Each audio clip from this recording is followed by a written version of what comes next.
Si mes calculs sont exacts, lorsque ce petit bolide atteindra 88 miles à l'heure, attends-toi à voir quelque chose qui décoiffe.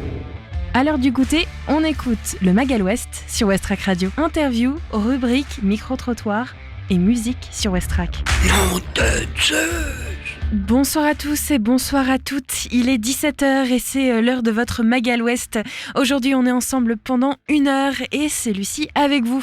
Au sommaire de votre émission, le Magal West, on va retrouver tout d'abord les informations locales avec Mathieu qui va nous parler du studio. Le studio qui est donc un cinéma en ville et qui est actuellement en difficulté en raison d'un changement de bureau. Mathieu nous donnera plus d'informations. On va retrouver notre reportage du jour en compagnie de Camille et Nausicaa qui ont rencontré l'ACP. Mais qu'est-ce que c'est ? Réponse donc tout à l'heure, dans quelques instants. Côté musique, on retrouvera un nouvel album à découvrir en partenariat avec la Ferrarock, c'est Championne, et son album du même nom. On en parlera aussi durant cette émission. On va retrouver 3 événements organisés juste à côté de chez vous, des événements culturels à ne surtout pas rater. Et puis on va aussi parler des femmes et de l'endométriose aujourd'hui. Et puis en fin d'émission, pour notre sujet du jour, nous allons retrouver notre chronique cinéma et séries. Et aujourd'hui, on va parler de 3 films qui sortent très peu prometteur et puis de la série Euphoria qui est en cours de tournage pour la 3e saison avec plusieurs changements. On aura l'occasion d'en parler un peu plus en détail en deuxième partie d'émission. Et pour commencer, on va retrouver tout de suite la météo. Aujourd'hui, le soleil se couche à 18h04. On gagne donc 3 minutes de soleil. Dans l'après-midi au Havre, la pluie sera à nouveau parmi nous. La température cet après-midi est de 11 degrés, ressenti 7. Le vent devrait atteindre en moyenne les 31 km/h. Orientation du vent sud-ouest. En soirée, la pluie sera aussi au rendez-vous. Température 10 degrés. Le vent devrait atteindre en moyenne les 17 km/h. Orientation du vent ouest-sud-ouest. Demain, jeudi, le soleil se lèvera à 8h22 et se couchera à 18h06, ce qui veut dire qu'on gagnera 4 minutes de soleil demain. Demain matin au Havre, il va pleuvoir toujours et encore. 11 degrés pour la température, 9 pour le ressenti. La force du vent va osciller aux alentours de 28 km/h et il sera toujours tourné vers le sud-ouest. D'ailleurs, tout au long de la journée de demain, il va continuer à être tourné vers le sud-ouest. Demain, l'humidité relative de l'air sera forte, 93% à noter. Demain après-midi, il faudra affronter les petites averses à nouveau. La température pour l'après-midi sera de 12 degrés, ressenti 8 et le vent devrait atteindre en moyenne les 46 km/h, toujours direction sud-ouest. Demain en soirée, encore et toujours de la pluie. Il n'y aura pas de répit dans la journée, il fera 11 degrés, ressenti 7. Le vent devrait atteindre en moyenne les 31 km/h et devinez, toujours tourné vers le sud-sud-ouest. On écoute tout de suite les infos locales en compagnie de Mathieu. Il va nous parler de plusieurs actus, mais la première à la une, c'est celle du studio, le cinéma, qui est aujourd'hui en difficulté en raison d'un changement de bureau. Mathieu nous donne plus d'informations. Bonjour à toutes et à tous, les actualités locales de ce mercredi 7 février. C'est une guerre intestine qui trouble le studio, le cinéma monosalle de la rue du Général Sarail au Havre. Les membres de Film Scène Océan, l'association gestionnaire du cinéma, se déchirent pour savoir qui a la gouvernance de l'association. D'un côté, un bureau d'anciens composé entre autres du président depuis 20 ans, Patrick Gravé. De l'autre, Monique Zarifian, la veuve du fondateur du studio et réalisateur Christian Zarifian. Le conflit dure depuis déjà 1 an. Dans cette affaire, chaque partie s'estime légitime. Le bureau présidé par Patrick Gravé a porté plainte contestant la validité d'une assemblée générale qui s'est tenue en 2023, mais le tribunal a débouté cette demande en octobre. La situation n'en est pas restée là et un appel de la décision a été fait. Face à cette situation, l'ancien bureau a lancé une cagnotte en ligne pour financer la procédure juridique. L'autre équipe, quant à elle, imagine de nouveaux projets tout en conservant bien évidemment la vocation du studio, mais y a collé une maison de l'éducation à l'image ou la production de films. De leur côté, les salariés ainsi que les amis du studio, association chargée de la promotion du cinéma, ne souhaitent pas s'exprimer sur ce sujet. Parce que le sujet de l'urbanisme est un sujet complexe, la communauté urbaine du Havre organise aujourd'hui à l'Hôtel de Ville une soirée originale et gratuite de 18h à 20h30 avec des ateliers consacrés à cette thématique. Depuis 2021, sur le territoire de Le Havre Seine Métropole, s'organise la mise en place d'un plan local d'urbanisme intercommunal. Lorsque Le Havre Seine Métropole est passé à 54 communes, force a été de constater des disparités entre certaines communes. Certaines avaient déjà constitué un plan local d'urbanisme, d'autres n'avaient même pas encore abordé le sujet. Les élus ont donc souhaité, malgré les particularités des communes, établir un plan commun avec des règles communes telles que la rénovation des façades, la surélévation des habitations et la constructibilité des terrains, protection des paysages, continuité des trames vertes, espaces agricoles à préserver. Autant de sujets qui seront donc mis sur la table dans l'élaboration de ces règles communes. Toute l'année 2024 va y être consacrée et le projet final devrait être arrêté au premier trimestre 2025. Ensuite aura lieu une enquête publique et la procédure sera donc bouclée avant les élections de 2026. Après un appel d'offres infructueux fin 2022, la municipalité de Guenneville a enfin peut-être trouvé un destin à l'ancien centre d'entraînement du HAC. Elle souhaite en effet y installer un champ de panneaux solaires. Elle se traînait ses infrastructures depuis le départ du HAC comme un boulet depuis leur achat en 2019. Un parc photovoltaïque aurait plusieurs avantages déjà écologiques mais aussi et surtout financiers. Une étude de faisabilité a donc été lancée début 2023 sur le centre sportif mais également sur les bâtiments publics de la ville. Sur cet espace qui couvre un peu plus de 5 hectares, le projet de parc photovoltaïque en couvrirait 3,2, soit l'intégralité des terrains sportifs sans toucher aux bâtiments. Cela représenterait une consommation électrique annuelle pour 1600 habitants alors que Guenneville compte un peu plus de 2500 têtes. L'année 2024 sera donc dédiée aux études et surtout aux recherches de financement. Mogar, une PME havraise spécialisée dans la mécanique de haute précision et le laboratoire de recherche Césy Linéacte de Saint-Étienne-du-Rouvray se sont associés pour lancer le projet Optiman, un projet qui a pour objectif de développer la robotique, l'intelligence artificielle et les jumeaux numériques dans l'industrie. La finalité du projet Optiman est donc d'accroître la compétitivité des PME industrielles dans un contexte d'évolution très rapide des technologies en laissant une place prépondérante à l'humain. Mogar et Laboratoire Césy Linéacte ont lancé un recrutement d'un ingénieur et d'un stagiaire afin de renforcer l'équipe dédiée à ce projet ambitieux, un projet très prometteur pour le cluster aéronautique NAE qui est financé par le FEDER.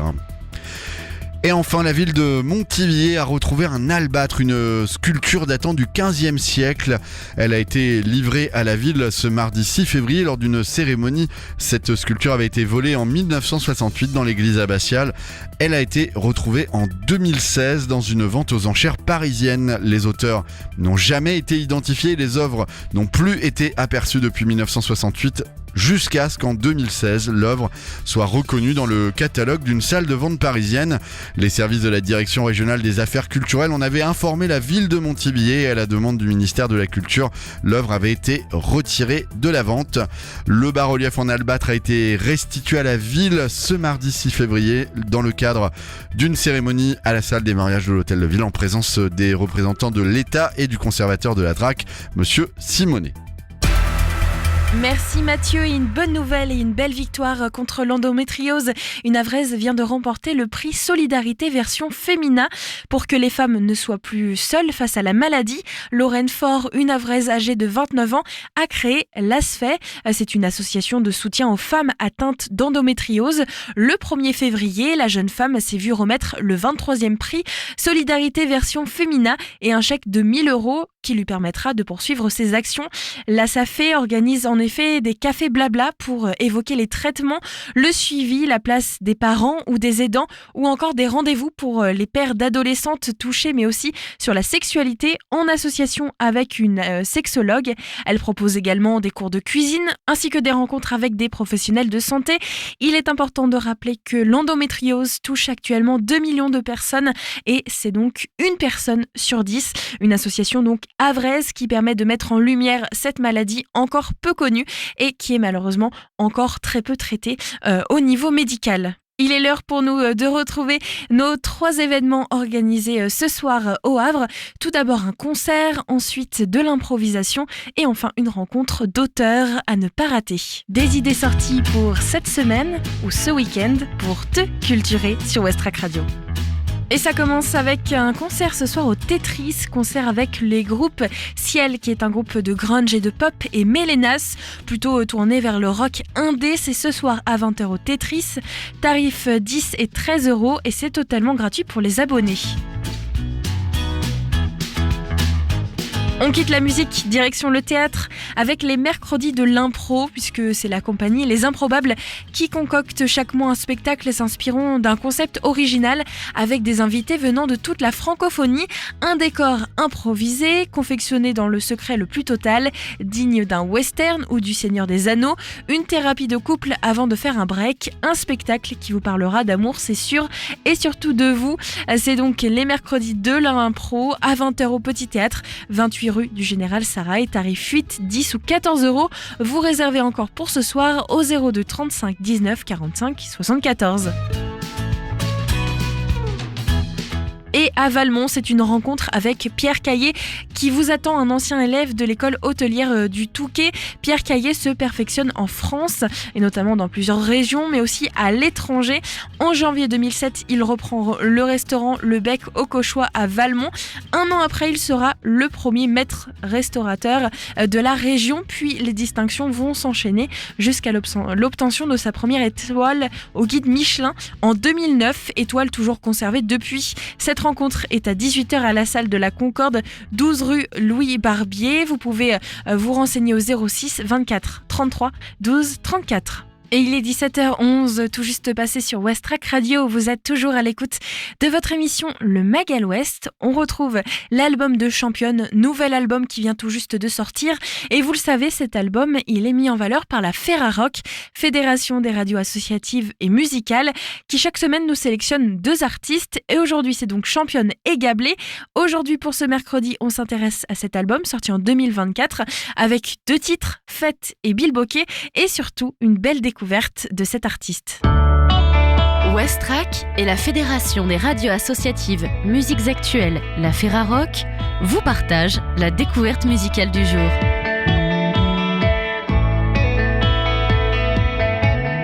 Championne sort son premier album, nommé aussi Championne, et sorti le 25 janvier 2024 chez Parapente. Pour que l'inspiration explose, jaillisse, il faut parfois laisser cohabiter le pire et le meilleur. La musique de Championne a surgi d'un déclic, d'un besoin furieux d'exprimer les questionnements, les instants de bonheur et les idées noires d'un seul trait. Son rock ne consent donc à aucune concession. Originaire de Rennes, Mathilde Léjas, de son vrai nom, a passé plusieurs années à arpenter la scène locale, jouant partout en France ainsi qu'à l'international. Dans cette frénésie, elle a côtoyé les instants de joie intense, mais également les peines et les frustrations. Avec ce nouveau projet, elle s'approprie entièrement le contrôle de sa musique, parce que les doutes, emmagasinés lorsqu'ils sont enfin domptés, peuvent être transformés en puissance artistique.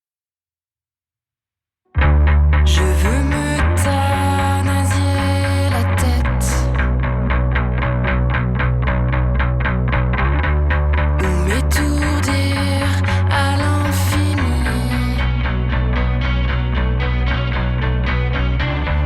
Je veux qu'on me traite comme une bête à l'abattoir.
Sa musique est sculptée dans les basses lourdes, grasses, dans les guitares spacieuses, mais aussi les synthétiseurs massifs, un peu comme des menaces. Il confère à une chanson comme Fête une dimension mystérieuse, une science de refrains accrocheurs, mêlés à des phrases à couteau tiré. Sur ce titre, elle expose son amour des contrastes entre la noirceur de son propos, l'autodestruction scandée et l'aspect faussement festif du refrain. Il faut parfois lire entre les lignes, mais très vite, le naturel et sa radicalité reviennent au galop. Sur le titre Petit Mort, par exemple, Championne marque ses retrouvailles avec le désir, avec la vitalité qui l'habite, la sensualité qui l'inspire. Si tout n'est pas rose et que le lâcher-prise laisse transparaître les cicatrices, il est également salutaire, la preuve que la musique, quand elle est sincère, répare et surtout renforce. Ce premier album de Championne est en partenariat Ferrarock du 5 février 2024 au 11 février 2024 et comme toujours, vous pouvez le retrouver sur les plateformes de streaming, mais aussi directement en physique. Qu'est-ce que je fous là à faire un bilboquet avec toi? Qu'est-ce qu'on fait là? C'est pas une belle idée ce jeu-là. Tu veux me conquérir? Je fonce front baissé. L'enfer est un brasier de regrets, de désirs. Je nage le papillon contre ton corps fébrile. L'enfer est une piscine de saloperies d'idylles. Qu'est-ce que je fous là à faire un bilboquet avec toi? Qu'est-ce qu'on fait là? C'est pas une belle idée ce jeu-là. Qu'est-ce que je fous là à jouer le bilboquet maintenant? Qu'est-ce qu'on fait là? C'est pas une belle idée ces choses-là. Tu veux m'anéantir? Je me courbe à ta guise. Tu t'empresses de saisir la fenêtre de tir.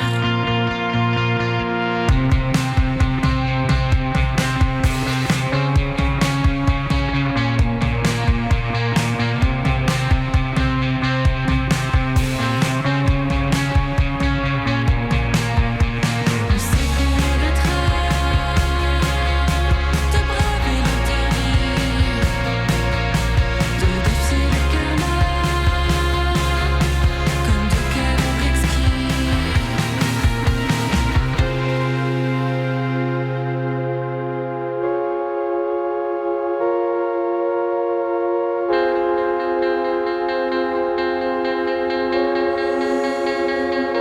Qu'est-ce que je fous là?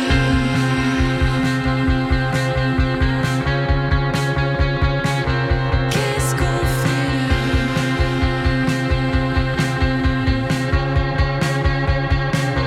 Qu'est-ce que je fous là? Qu'est-ce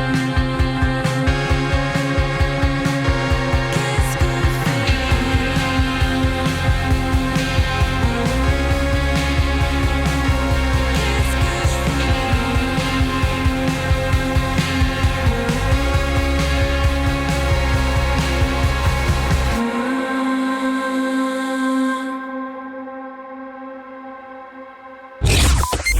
Le Mag à l'Ouest, info, divertissement et bonne humeur sur Westrack. Votre émission Le Mag à l'Ouest se poursuit après la diffusion de 2 titres de l'artiste championne, c'était Fête et Bilboquet. N'hésitez pas toujours à être curieux et curieuse, à laisser traîner vos oreilles un peu partout et à découvrir d'autres artistes mis en valeur par la Ferrarock sur le site ferrarock.org. On retrouvera demain Gablé, notre artiste mis en valeur, et puis vendredi, on retrouvera 2 autres titres de cet album championne et surtout de cette artiste championne, artiste donc française qui nous vient de Rennes.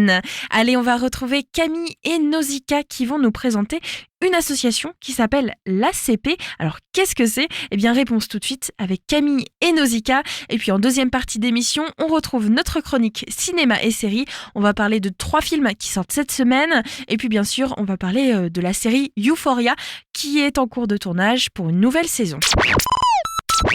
Basée à Épouville, l'association l'ACP a pour objectif de faire bénéficier la ville d'activités et de solutions concrètes pour son bien-être et de répondre localement aux problématiques climatiques et sociales. Avec Nausicaa, on a reçu Camille et Pauline dans le studio de Westrack Radio.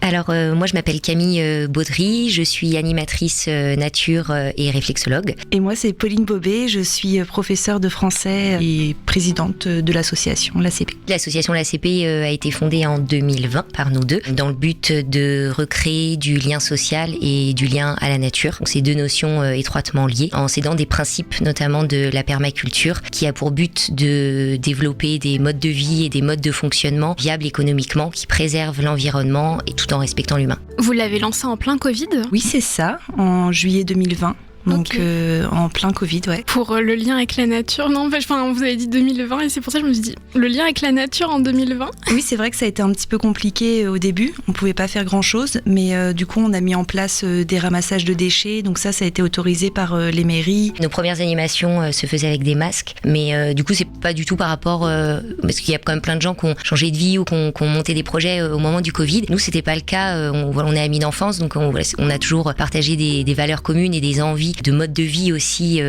proches toutes les deux et en fait c'est un projet qui nous tenait à cœur depuis déjà longtemps. Il a fallu que ça mûrisse et c'est sorti en 2020 par hasard en fait. C'est en 2019 en fait qu'on s'est dit qu'on allait créer quelque chose ensemble, on savait pas encore quoi et c'est avec l'adresse donc en janvier 2020 où on a fait une formation, on a été aidé pour savoir en fait ce qu'on voulait finalement faire, sous quelle forme on voulait le faire et donc c'est de là qu'est née l'ACP 6 mois après. Et je trouve que, personnellement, ça résonne que ce soit aussi, que ça coïncide avec le Covid, même si on l'avait pas forcément décidé au début, parce que après, peut-être qu'il y a eu plus de gens qui ont voulu se rapprocher de la nature ou essayer de... Oui, du coup, ça a quand même donné une force, un intérêt par rapport à ça. Et c'est pour ça que là, nous, on développe toutes nos animations nature. Et il y a une forte demande, que ce soit du grand public, que ce soit les scolaires, au sein des entreprises. Donc voilà, au moins le Covid a servi à ça. Et d'ailleurs, en parlant d'animation, vous faites donc des rencontres, vous faites des sorties nature. Qu'est-ce que vous faites exactement ? La prochaine sortie, ce sera une randonnée à Beaurepaire, mi-février à peu près. Cette année aussi, on va faire un rallye nature. Donc ça, c'est moi, c'est mon animation préférée. C'est vraiment une animation familiale, mais pas que. L'année dernière, ou il y a 2 ans, quand on l'a faite, on a eu des personnes, des adultes seuls qui sont venus, des familles, des enfants, etc. Donc voilà. Qu'est-ce qu'on propose d'autre cette année aussi ?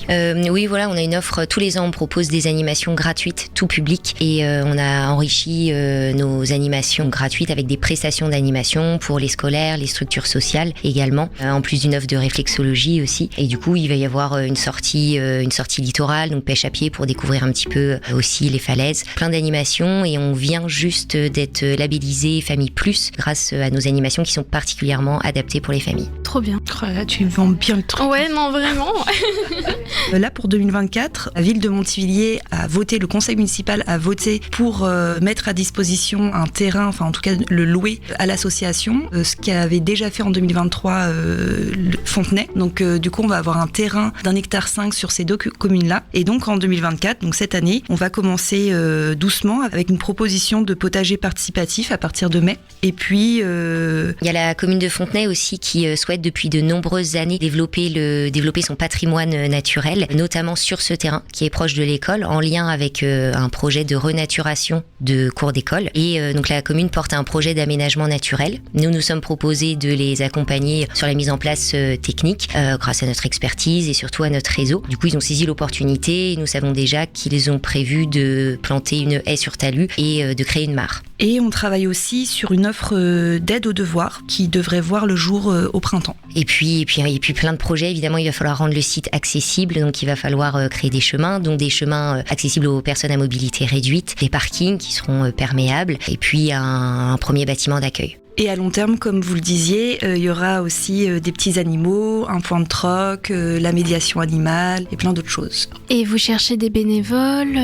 ou des personnes pouvant vous aider ? Alors on est toujours à la recherche d'adhérents et c'est une vraie force d'avoir plein d'adhérents dans l'association. Et justement là on va pouvoir commencer, on sait qu'il y a plein de gens qui attendent justement que les choses avancent un petit peu pour pouvoir nous aider concrètement. Donc oui là avec les aménagements paysagers, avec voilà les projets qu'on va mener, on va pouvoir faire appel à des bras supplémentaires. Oui. Et comment on peut vous contacter si on veut faire des sorties ou en savoir un peu plus sur vous? Quels sont vos réseaux sociaux par exemple? Alors on a notre Instagram, donc qui est l'ACP76. Donc l'ACP c'est LA plus loin CEP2E 76 pour Instagram. Sinon l'ACP Lieu Permacole sur Facebook. Et puis on a un super site internet où il y a vraiment toutes les informations. Et donc là c'est lacp.org. C'est bon. Mais trop bien. Merci beaucoup. Merci à vous. Merci beaucoup d'être venu. Merci d'être venu. Merci à Camille et Pauline d'être venues présenter leur association l'ACP. N'hésitez pas à les retrouver sur leur site internet. Et sinon, pour retrouver le podcast, rendez-vous sur west-track.com. C'était Nausicaa et Camille pour West Track Radio. Merci Camille et Nausicaa. N'hésitez pas à aller voir sur le site directement de l'ACP pour avoir plus d'informations. Cette association est située à Épouville. Allez, il est l'heure pour nous de prendre la direction de nos salles obscures à la découverte de 3 films qui sortent cette semaine. Et puis bien sûr, on va parler de la série Euphoria qui est en cours de tournage pour une saison 3. Ça marche à l'électricité, mais il faut une réaction nucléaire pour générer les 2,21 gigawatts d'électricité. 2,21 gigawatts 2,21 gigawatts Mon Dieu! Monsieur Pignon, votre prénom à vous c'est François, c'est juste? Oui. Eh ben lui c'est pareil, c'est juste. Un grand pouvoir implique de grandes responsabilités. Parce que tu as la capacité émotionnelle d'une petite cuillère. Il y a des semaines avec des sorties très attendues dans les salles obscures. Il y a des semaines où on ne sait plus où donner de la tête tellement il y a des blockbusters. Et puis il y a des semaines assez plates qui précèdent souvent justement une semaine très attendue avec une date importante. Et c'est le cas de cette semaine de ce mercredi 7 février. Les sorties sont très peu pertinentes et on sait pourquoi. La semaine prochaine, c'est le 14 février, Saint-Valentin. On va donc avoir des sorties de blockbusters parce que c'est l'occasion d'aller au cinéma avec son ou sa partenaire ou ses amis. Et puis c'est aussi souvent l'occasion de sortir des films romantiques, des romances, pour se mettre dans l'ambiance de la Saint-Valentin. La semaine qui précède la Saint-Valentin est souvent assez vide et peu intéressante, et c'est le cas de cette semaine. Alors j'ai quand même noté 3 sorties, mais je dois vous avouer que je ne suis pas très emballée. La première sortie, c'est le film Cocorico avec Christian Clavier et Didier Bourdon. Un plus grand casting comique de 2024, c'est comme ça que c'était annoncé. En fait, le film garde quand même un ADN assez franco-français, des comédies françaises. Je pense fortement à Qu'est-ce qu'on a fait au bon Dieu, Il reste du jambon, ce genre de comédie française qu'on a eu le droit dans les années 2015, 2016, 2017. On est sur une histoire de famille avec Cocorico. On est bien sûr avec des acteurs assez connus sur la scène française, avec cette histoire de famille qui, je trouve, oui, garde beaucoup cet ADN familial. On a une famille donc qui va être assez aisée, voire aristocrate, qui va découvrir via un test ADN parce qu'une enfant veut faire une surprise à sa famille. Bref, je vous passe les détails. Et donc, ce test d'ADN va révéler qu'une partie de la famille, en fait, est beaucoup moins aristocrate que ce qu'on croirait. Un mélange entre une famille modeste et une famille aristocrate. Bref, on est encore dans cette question des classes sociales. La dernière fois, c'était un peu des petites blagues sur « Oh, ma fille se marie avec quelqu'un de racisé ». Est-ce que c'est drôle? Est-ce que ça fait rire les Français en 2024? Je ne suis pas sûre. Personnellement, je suis un peu déçue de voir encore ce genre de film à l'affiche. Des films, donc oui, très familial, très comédie française, qui, encore une fois, se moquent un peu des étiquettes, mais qui restent quand même dans ces clichés.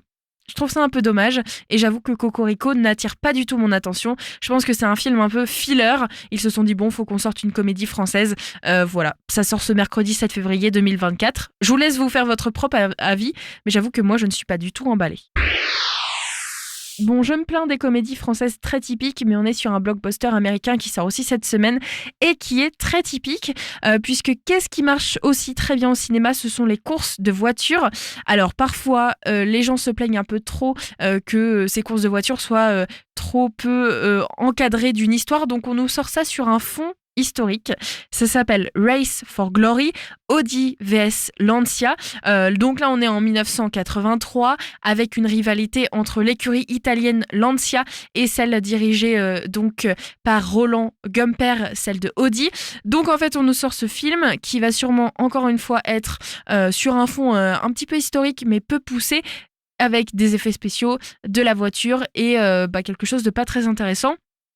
Si vous êtes intéressé par l'automobile, etc., par les montées en puissance et la création d'empires, vous allez sûrement aimer ce film, mais je trouve encore une fois dommage que par excellence, le blockbuster américain ce soit un film de voiture et le film français ce soit la comédie familiale. Je trouve ça un peu dommage. Cette semaine, vraiment, je suis un peu déçue par les sorties. Je trouve qu'on n'a rien de très intéressant, de rien qui sort de l'ordinaire, et c'est vraiment dommage que ce soit ces films qui soient mis en valeur. Et je tiens quand même à préciser qu'il y a des films un peu différents qui sortent quand même cette semaine. On a le film Elaha qui sort aujourd'hui, en fait, un film de Mélina Aboyan qui va raconter l'histoire d'une jeune femme d'origine kurde de 22 ans qui recherche par tous les moyens à faire reconstruire son hymen parce qu'elle pense qu'elle en a besoin pour prouver son innocence, sa pureté avant son mariage. Alors, donc là, on est sur vraiment un film qui va être un drame, en fait, un film touchant. Mais je trouve qu'en fait, il y a tellement un espace entre la comédie française, le film de voiture américain et ce film qui risque d'être touchant et de nous amener une certaine réflexion. Il n'y a pas d'entre-deux en fait, c'est soit on est sur ce film pour un public quand même assez averti et qui s'intéresse au cinéma d'auteur, et puis sinon on est sur un film vraiment tout public pour rire entre une famille aristocrate et une famille modeste. Voilà, il n'y a pas d'entre-deux et je trouve que c'est quand même bien représentatif du cinéma de 2024. On a parlé dans une précédente émission des films les plus attendus pour cette année et en fait c'est soit les gros titres, soit des films un peu d'entre-deux, des films que je dis filler qui permettent de continuer à présenter des films français sur la scène, soit on a vraiment des films d'auteur, de réflexion et qui n'intéressent pas tous les publics. On n'a pas d'entre-deux en fait. Et on poursuit avec un dernier film qui est annoncé et qui était attendu pour cette semaine. Ça s'appelle Le Dernier Jaguar, puisque oui, évidemment, il faut bien avoir un film pour le plus jeune public. Donc on raconte l'histoire de Autumn qui grandit dans la forêt amazonienne aux côtés de Hope, un adorable bébé jaguar femelle qu'elle a recueilli.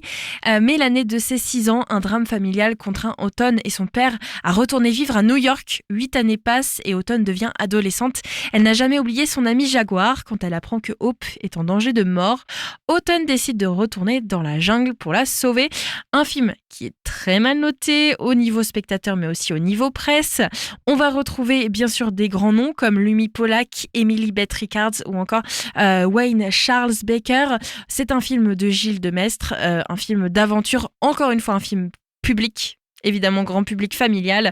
Et voilà, c'est un film vu et déjà revu sur un animal, une jeune fille, une histoire comme ça, une histoire de famille. Je trouve encore une fois que c'est dommage. On est vraiment sur des clichés. Alors, je sais pas si c'est parce qu'on commence à approcher des vacances et donc ils commencent à nous sortir les films les plus grands publics que l'on peut. Mais oui, cette semaine, je suis vraiment déçue. Régulièrement, on a l'occasion d'avoir des films très intéressants ou même grand public mais très attendu et on sait que ça va fonctionner.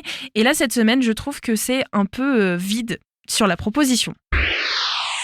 J'attends donc de voir comment la critique va recevoir ces films. Pour l'instant, ils ne sont pas très bien notés. Et on va passer du côté série. Et aujourd'hui, je voulais vous parler d'une série que j'ai enfin pu découvrir. J'avais laissé de côté en fait cette série parce qu'on m'avait parlé de drogue, de sexe. Et voilà, c'est tout ce que je savais sur cette série. Donc je n'y étais pas très intéressée. Mais c'est vrai que ça faisait un moment que je voulais quand même voir quand même ce que ça donnait. Parce que cinématographiquement, j'avais vu quelques extraits et je trouvais que c'était très bien réalisé avec des couleurs exceptionnelles, des angles de vue vraiment très intéressants.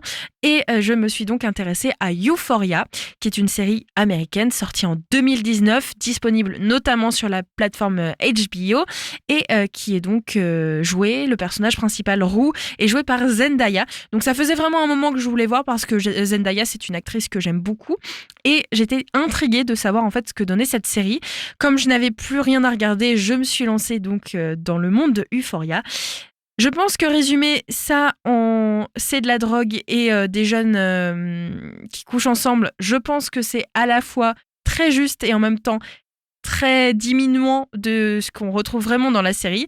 C'est vrai qu'il y a énormément, et donc c'est pour un public averti bien sûr, énormément de scènes de sexe. Il y a énormément de scènes difficiles à voir parce qu'on parle de sujets très compliqués, on parle de dépression. Attention à vous donc si vous êtes sensible à tous ces sujets. On parle aussi évidemment de drogue, mais à un niveau d'addiction extrême. Mais ce que j'aime dans cette série, c'est que ça ne va pas du tout aller romantiser et montrer ça d'un œil envieux. En fait, on n'a pas du tout envie d'être à la place des personnages. Donc Roux, en fait, c'est une jeune fille qui a 16 ans, qui a perdu son père assez jeune et qui était donc malade. Et donc, elle s'est retrouvée assez rapidement en contact avec des médicaments assez forts qui peuvent vous shooter. Et en fait, c'est une jeune fille qui a été diagnostiquée comme bipolaire, anxieuse, dépressive à l'âge de 8-9 ans. Donc en fait, elle a toujours été attirée vers des solutions mauvaises pour son corps et pour son esprit et vers l'addiction. Donc c'est une jeune fille qui boit, c'est une jeune fille qui prend des médicaments et c'est donc une jeune fille qui se drogue. Je rappelle que c'est quand même un contenu pour les personnes qui sont pour un public quand même averti. Donc attention à vous avant de rentrer dans cette série. Mais ce que j'aime dans cette série, et c'est pour ça que je veux en parler, c'est que vraiment ça ne va pas normaliser ça en fait. C'est vraiment avec une morale, mais pas une simple morale de dire ce n'est pas bien de prendre de la drogue, ce n'est pas bien à 16 ans de partir complètement en vrille et d'avoir une vie complètement détruite par ces médicaments, par cet alcool. On a vraiment un personnage qui essaye de s'en sortir, des personnages complexes, très complexes, avec des histoires. Dans beaucoup d'épisodes, on va revenir sur la jeunesse de chaque personnage, et c'est ce que j'aime beaucoup. Le narrateur est omniscient, et ça c'est vrai que c'est assez rare. Roux sait tout de chaque personnage, elle sait chacune de leur histoire, chacun de leurs secrets, et elle sait nous expliquer pourquoi est-ce qu'ils sont comme ça, pourquoi est-ce qu'il y a de la violence dans ce personnage. Je pense notamment au personnage de Nate. Donc comme j'y suis allée avec très peu d'a priori et très peu d'informations, je ne connaissais pas du tout le personnage de Nate. Je pense qu'il faudrait qu'il aille voir un psychologue, mais en fait c'est très intéressant parce qu'on nous amène à comprendre pourquoi ce personnage est violent et complexe, mais en même temps on n'excuse pas. On n'excuse pas du tout ce qu'il a fait, et ça c'est quelque chose que j'aime aussi parce qu'on a tendance dans les séries qui parfois sont sur des sujets beaucoup plus light à nous sortir un personnage dit toxique, et en fait ce personnage on l'excuse parce que il est beau, parce qu'il est séduisant, parce qu'il est dans l'idée, dans les standards de la série. Et donc on explique son comportement infâme ou sa violence. C'est pas le cas de Nate, on ne va pas l'excuser et on nous explique pourquoi ce personnage est comme ça, parce que ce sont des personnages extrêmement humains, extrêmement complexes, mais on ne va pas venir excuser ce qu'il fait ou ce qu'il a fait quand il fait du mal à quelqu'un. En fait, on comprend, mais on ne pardonne pas. Voilà, je trouve que c'est vraiment très intéressant. Donc ça, c'est plutôt sur l'histoire, je vous le conseille vraiment. Il n'y a que 8 épisodes dans chaque saison, il y a 2 saisons actuellement. C'est vraiment très intéressant.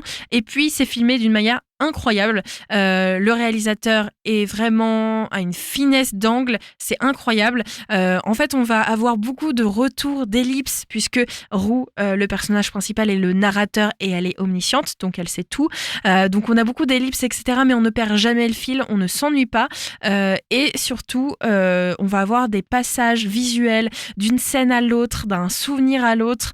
Je vous conseille vraiment d'aller voir en fait directement, de regarder la série en fait, parce que je ne peux pas vous expliquer, mais c'est fait d'une finesse. On est baladé, que ce soit avec le son ou l'image, c'est incroyable. Et puis, en fait, quand on regarde après un autre film ou une autre série, on s'ennuie un peu parce que le visuel n'est pas là et il y a une fluidité dans les images qui est vraiment très incroyable. Vous vous en doutez, si je vous en parle, c'est qu'il y a de l'actu sur cette série. Une saison 3 arrive prochainement. On va en parler juste après une petite pause musicale avec un titre qui s'appelle Instafuzz et c'est Ilsa Tronic, Grand Prix, qui nous chante ce titre. Et juste après, on va donc parler de la saison 3 de Euphoria, les changements qu'il pourrait y avoir et puis surtout une information importante sur l'un des acteurs. Pray for those who have swollen foot and scrunched up faces and look like a turtle that ain't had a drink.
Le Mag à l'Ouest, c'est dans tes oreilles du lundi au vendredi sur Westrack. C'est une sortie 2024, le titre Instafuzz de Ultrasonic Grand Prix à l'instant sur Westrack Radio. Vous êtes toujours à l'écoute de votre Mag à l'Ouest du jour et nous sommes toujours dans notre chronique cinéma et séries. On a parlé tout à l'heure de Euphoria, je ne sais pas si vous connaissez, c'est une série diffusée sur HBO depuis 2019. Elle comporte 2 saisons, dont 8 épisodes dans chacune et 2 épisodes un peu spéciaux qui ne sont pas vraiment dans l'histoire. C'est plutôt des épisodes de Noël, mais on n'est pas sur le cliché du feel-good de Noël parce que Euphoria, c'est une série qui va parler d'addiction, de sexe, d'adolescents, de santé mentale, etc. Donc évidemment qu'on ne parle pas de Noël en mode tous les personnages sont joyeux, on est plutôt justement sur de la réflexion, du dialogue, etc. Et il y a une saison 3 qui est annoncée. On a enfin la date de sortie, alors il faudra quand même patienter, hein. C'est pour l'année prochaine, il faudra patienter jusqu'en 2025 pour enfin découvrir à l'écran la saison 3 de Euphoria. On va en savoir plus sur le casting, sur les épisodes. Tout d'abord, cette date de sortie, en fait, elle a été repoussée à la suite donc des grèves des scénaristes.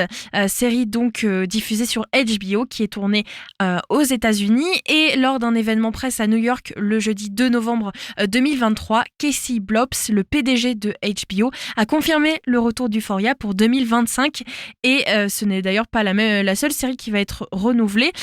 Diffusion en France, évidemment, sur HBO. La saison 3 sera aussi sur OCS pour ceux qui ont le pass Warner, disponible sur Prime Video.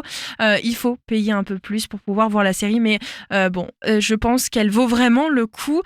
On a donc une suite aussi sur la possible intrigue de ce qu'il va se passer dans la saison 3. Certains parlent d'une possibilité de déplacer la narration, puisque dans la saison 1 et dans la saison 2, on est au lycée avec Rue et ses amis, Jules et puis ainsi que Nate, et donc on va découvrir leur histoire et suivre au fur et à mesure leur évolution.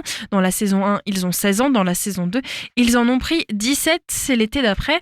Il y a un risque qu'on soit donc projeté dans le futur, possiblement jusqu'à 5 ans dans le futur, et qu'ils ne soient plus au lycée. Alors c'est une théorie, hein, on n'est pas encore sûr, ça n'a pas été encore confirmé, mais c'est possible. En fait, c'est un sous-entendu qu'a laissé entendre la costumière Eddie Bivens pour la suite, comme quoi ça pourrait se dérouler plusieurs années après la fin de la saison 2. Le créateur de la série a en tout cas décrit la saison 3 comme un film noir. Il a expliqué son intention d'explorer à travers le personnage de Rue ce que cela veut dire d'être une personne avec des principes dans un monde corrompu, puisque je le rappelle, le fond d'Euphoria, c'est quand même de parler d'addiction, de drogue, etc. Mais aussi de santé mentale, et il y a toujours un message quand même positif dans ces séries, avec l'envie de ces personnages de s'en sortir, évidemment, parce que comme je le disais tout à l'heure, le but, ce n'est pas de romancer et de donner envie. En fait, on n'a pas du tout envie d'être à la place de ces personnages. C'est cru, c'est réel, on comprend leur souffrance, et on comprend aussi les troubles que cela implique, comme un personnage comme Rue qui se drogue toute la journée, qui est vraiment addict. On comprend les effets que cela a sur son corps, sur sa santé mentale, et puis bien sûr aussi sur son entourage. D'ailleurs, Rue, au début de la saison 1, on comprend qu'elle a fait une overdose. Donc le but, ce n'est pas du tout de faire la gloire en fait à tout ça. Le but, c'est en fait de dénoncer. Alors pour cette saison 3, il risque d'y avoir aussi de nombreux acteurs qui seront présents, que l'on a déjà vu dans les saisons précédentes, mais aussi un nouveau casting pour des souhaits du scénariste, mais aussi en raison du décès d'Angus Cloud qui jouait le personnage de Fez dans la série. Il est décédé le 31 juillet 2023 d'une overdose, et donc la famille de l'acteur avait annoncé sa mort dans un communiqué émouvant qui a fait réagir les stars de la série. Une annonce donc possible d'autres acteurs. On ne sait pas ce qui va donc se passer pour le personnage de Fez. Est-ce qu'il sera mentionné? Est-ce qu'il va tout simplement disparaître de la série suite au décès tragique d'Angus Cloud? Pour l'instant, on ne sait pas, mais il est possible que d'autres personnages apparaissent aussi dans cette saison 3. C'était déjà le cas d'un des personnages dans la saison 2 qui est apparu, le nouvel ami de Rue, qui était apparu pour ce début de saison. À voir donc pour la suite. En tout cas, on devrait retrouver Zendaya dans le rôle de Rue, Hunter Schafer dans le rôle de Jules, Jacob Elordi dans le rôle de Nate, Alexa Demi dans le rôle de Maddie, Sydney Sweeney dans le rôle de Cassie, Maud Apatow dans le rôle de Lexi, Storm Reid dans le rôle de la petite sœur de Rue, Gia, et enfin Austin Abrams dans le rôle de Ethan. On n'a donc pas de changement majeur au niveau des acteurs, mais quand même la question au niveau du personnage de Fez, suite donc au décès de l'acteur qui incarnait ce personnage, Angus Cloud. Bien sûr, dans le Mag à l'Ouest, on va continuer à en parler. En tout cas, sachez que le succès était assez controversé pour la saison 2 et qui a provoqué une sorte d'effet d'épuisement pour certains fans de la série. Alors, à voir si après la saison 3, ce sera la dernière ou est-ce qu'ils vont décider de continuer à poursuivre cette série. En tout cas, je trouve que ce format sous 8 épisodes, ça permet vraiment de s'intéresser à chaque personnage, mais en même temps, ça n'essouffle pas justement l'histoire. À voir avec cette saison 3, on en parlera bien sûr dans les prochains Mag à l'Ouest du mercredi. Il est déjà l'heure presque de se quitter, il est bientôt 18h. C'est vrai que l'heure passe vite en bonne compagnie. On va donc se quitter avec un titre de Pépite, Les Années-Lumière. Je vous donne rendez-vous demain à 17h pour notre avant-dernier Mag à l'Ouest de la semaine en compagnie de l'association Fake Live qui vont nous proposer leur programmation pour leur prochain spectacle. Et puis vendredi, rendez-vous avec l'association Reprends Vie, une association qui lutte, qui informe et surtout qui permet un espace libre de parole pour les victimes de viol. On en parlera donc dans le Mag à l'Ouest de ce vendredi. Je vous souhaite une très belle soirée. On se quitte avec Pépite et le titre Les Années-Lumière.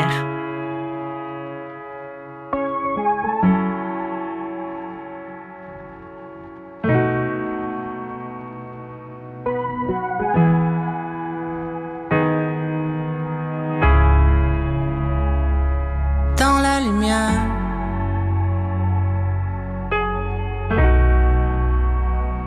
j'ai tout adoré.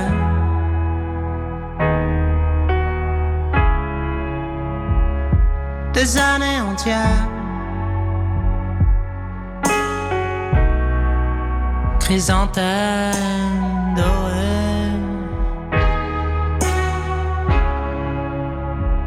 comme si c'était hier,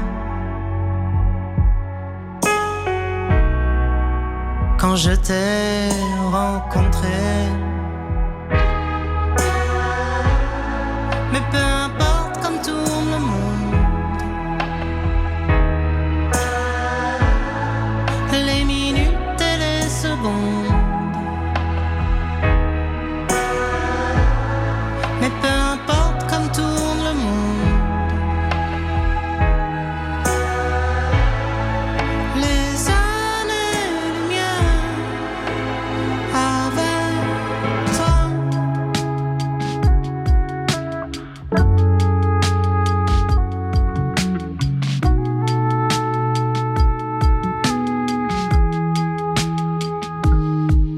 On a traversé les orages, consulté les oracles, pour mille raisons, à toutes les saisons.